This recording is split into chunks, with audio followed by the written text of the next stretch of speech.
Amen, amen, amen, amen. Que le nom du Seigneur soit glorifié encore ce soir, chers bien-aimés. Que le nom du Seigneur soit célébré, celui qui nous a rachetés à un grand prix. Que son nom soit exalté. Amen. Alors, en cette fin de journée, après que nous ayons célébré notre Seigneur durant nos temps de culte à lui, amen. Ce soir, je viens encore encourager une femme à travers cette méditation. Alléluia, que Dieu te bénisse abondamment, cher bien-aimé. La parole de Dieu nous dit dans le livre de la Genèse, Genèse chapitre 3, alléluia, à partir du verset 15. Le Seigneur dit, je mettrai inimitié entre toi et la femme. Il est question ici des conséquences des actes que le serpent a posés, et lui et Adam et Ève.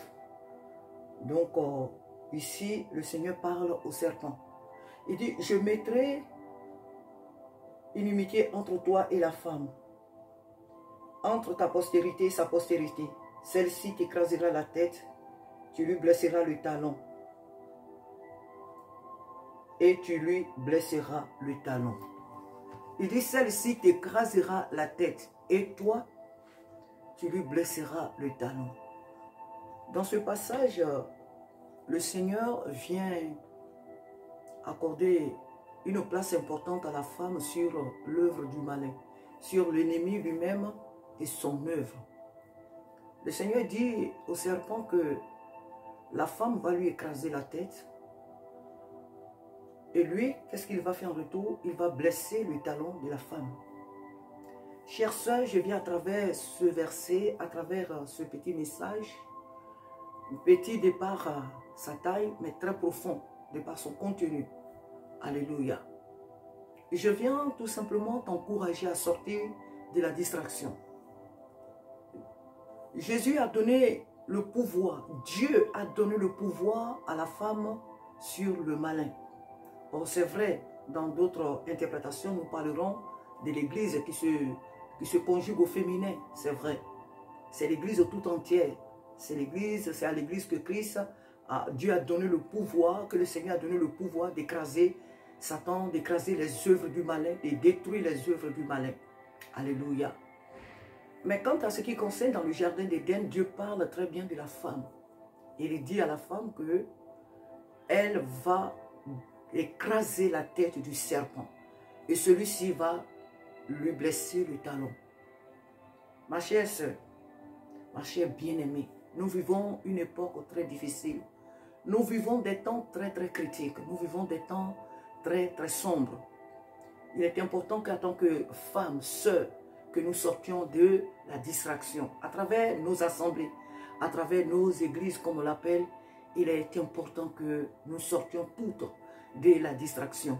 Les calomnies, les médisances, les palabres inutiles, les causeries inutiles, les coups de fil inutiles, les critiques inutiles, mais bien beaucoup d'autres choses que l'ennemi met sur place dans le but de nous distraire. Même nos postes et téléphones, souvent sont des moyens aussi de distraction. Lorsque nous nous mettons sur nos téléphones en train de regarder certaines choses, on ne se rend même pas compte que le temps passe. On veut voir telle chose, on veut voir telle nouvelle, on veut voir telle chose. Et en un rien de temps, il se passe beaucoup de temps pour lequel nous ne nous rendons même pas compte. Et l'ennemi nous vole notre temps avec Dieu, notre temps de la méditation de la parole de Dieu, notre temps dans la prière, notre temps vraiment de la consécration réelle. Vraiment, l'ennemi nous vole ce temps, que ce soit à travers les postes téléviseurs, nos téléphones et bien beaucoup d'autres choses. L'ennemi nous vole le temps. Femme, c'est à toi que Dieu a donné le pouvoir d'écraser la tête du serpent. Pas que ce pouvoir n'a pas été donné à l'homme. À partir du moment où Jésus-Christ est venu et il a donné sa vie pour l'humanité et qu'il a dit lui-même que je bâtirai mon église et les portes du séjour des morts ne prévaudront point contre elle, ce pouvoir a été donné à l'homme et à la femme. Mais depuis partant des jardins d'Éden, le pouvoir d'écraser la tête du serpent a été donné à la femme. Je ne dis pas que l'homme ne peut pas écraser la tête du serpent. Mais ce message que le Seigneur m'a mis à cœur s'adresse particulièrement à la femme, à la sœur, pour te dire qu'il faut revenir dans ton rôle. Lève la tête et mène le combat, pas un combat charnel.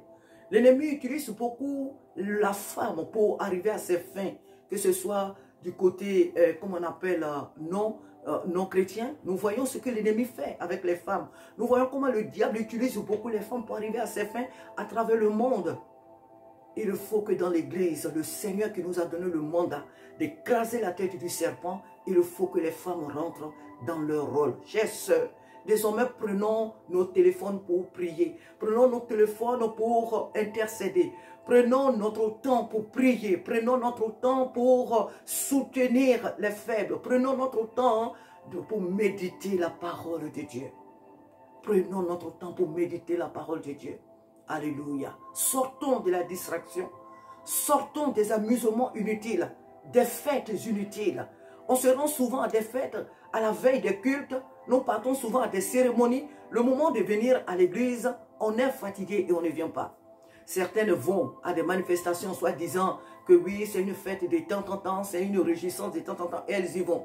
Ça n'a rien à voir avec une réjouissance chrétienne. Et ces femmes-là vont à ces réjouissances. Le dimanche venu, elles n'ont plus la force de venir à l'église. D'autres encore, c'est dans des funérailles. Je ne dis pas que lorsqu'on perd des êtres chers, il ne faut pas aller à leur veillée. Je ne dis pas non. Mais souvent, c'est souvent aussi des veillées qui nous sont très éloignées. Mais on y va. Et on va à toutes les veillées funèbres. Et le temps de venir à l'église, on n'a plus le temps pour le Seigneur. Il est temps que nous fassions le tri. Vraiment dans notre emploi du temps. Il est temps que nous fassions le tri, chers bien-aimés. Il est temps que nous examinions nous-mêmes notre rôle, notre vie, pour que ce que Dieu a décidé de faire au travers de nous puisse s'accomplir. Parce que la femme, tu as un rôle capital dans la maison de Dieu. Alléluia. L'ennemi cherche à tout prix à te fermer la bouche. L'ennemi cherche à tout prix à nous isoler. L'ennemi cherche à tout prix à nous museler, à nous rabaisser. Mais parce qu'il sait le rôle de la femme, il sait l'importance de la femme sur cette terre. Il n'y a pas que l'église, mais sur la terre entière, l'ennemi connaît le rôle de la femme. C'est pourquoi il fait tout pour rabaisser celle-là. Mais toi et moi, nous connaissons nos droits. Toi et moi, nous connaissons notre rôle. Sortons de la distraction.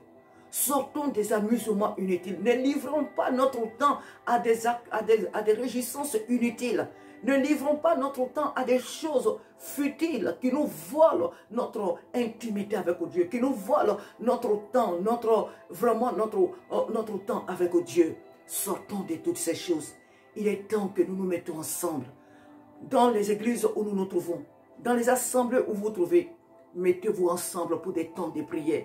En dehors des cellules, en dehors des cultes, en dehors des programmes même de l'église, que les femmes aient le temps où elles se retrouvent pour prier, pour soutenir l'œuvre, pour prier pour les hommes de Dieu, prier pour les femmes de Dieu, prier pour la ville où nous vivons, la nation au milieu de laquelle nous vivons, prier pour que la parole de Dieu puisse prendre toute sa place au milieu de ces nations, notre lieu d'habitation. Beaucoup de nos voisins ne connaissent pas le Seigneur.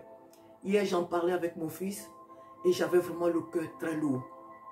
Depuis bien des années que le Seigneur a permis que ma famille et moi, nous venions habiter ce bâtiment, que nous sommes là. Dieu m'a fait grâce d'annoncer l'évangile dans tout le bâtiment. Dieu m'a fait grâce d'annoncer l'évangile dans tout le square. Et je ne parlerai même pas de la ville entière. On est bien connu dans cette ville de Mopo, des personnes qui annoncent l'évangile. Mais j'ai mal au cœur, je ne comprends pas. Je dis, mais Seigneur, qu'est-ce qui se passe? Pourquoi est-ce que j'annonce l'évangile à des âmes et puis j'ai l'impression que mes paroles là vont en l'air comme ça? Je ne vois pas des âmes qui viennent au Seigneur. Mais qu'est-ce qui se passe? Or, cependant, il y a bien des âmes dans cette ville. Même là où j'habite autour de moi, il y a bien des âmes qui appartiennent au Seigneur, qui doivent rentrer dans la bergerie. Pourquoi après leur avoir annoncé l'évangile, aucune âme ne bouge, aucune âme ne vient frapper à ma porte pour me dire, ma soeur, je viens prier. Pour me dire, madame, je viens prier pour... Oh non, et mon cœur est très lourd. Très, très lourd. Très, très lourd quand je vois ce genre de choses. Et le Seigneur m'a dit, c'est la prière, il faut prier. Le reste ne t'en occupe pas. Continue d'évangéliser, continue d'alerter. Mais c'est la prière, il faut prier. La prière, rien que la prière.